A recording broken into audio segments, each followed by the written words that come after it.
Hey everyone, I figured today would be a good day to do a review of my very micro hydroponics setup.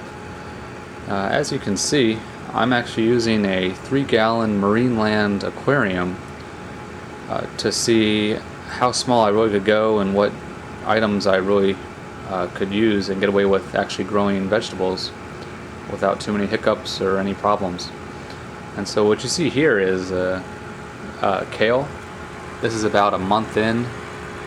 I had some times where I didn't use much lighting, and I realized later on that I probably should have kept the lights on if they're just these dinky LED lights. And ever since I've been leaving them on full time, they've been growing pretty well. But if I move back here, you can see that's a 3-gallon aquarium, only filled about halfway.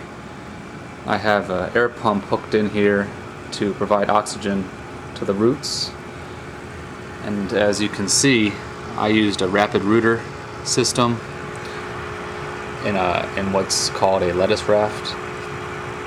Just drop the seeds in there, it'll suck up the water, create a nice little environment for that seed to germinate, and everyone did pretty well. I put a couple seeds in earlier. I left 2 in this one, otherwise they all have 1 growing out of each cup. Or 2-inch net pots, that is. They've been in here for roughly 3 months now, or a month now.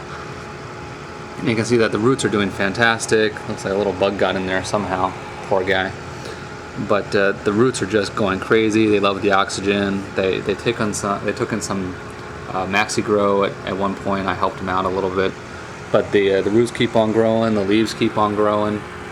As long as you leave the light on and keep the air pump going, I mean, these are some pretty nice leaves for an attempt that really took no time or effort.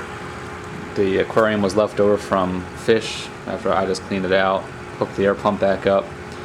I left out the filter, didn't need that. I created a nice little tray for the rapid rooter net pots, and you can see the tray's held up by these paper clips, or I mean wire that's hooked around the edge. And otherwise, the lighting I have at about, I think there's 16 LEDs total in there. It doesn't provide much light, but it runs pretty much 24/7, so they get as much light as they need. But you can see that they've outgrown their tank at this point, and I'm gonna go ahead and move them outside. So just wanted to show you all. This is my first attempt, hydroponics, down here in the basement. No outside light, barely any artificial light, other than what's being provided through the aquarium setup right here. So otherwise, from here on out, I'm gonna keep upgrading. Gonna get a couple tubs next and try out that. Maybe a bigger air pump, hook up some more net pots. I kind of like the kale idea. Gonna try some kale chips down the line here. So that's it. If you have an aquarium and you want to set it up, nothing's stopping you. Go right ahead and enjoy.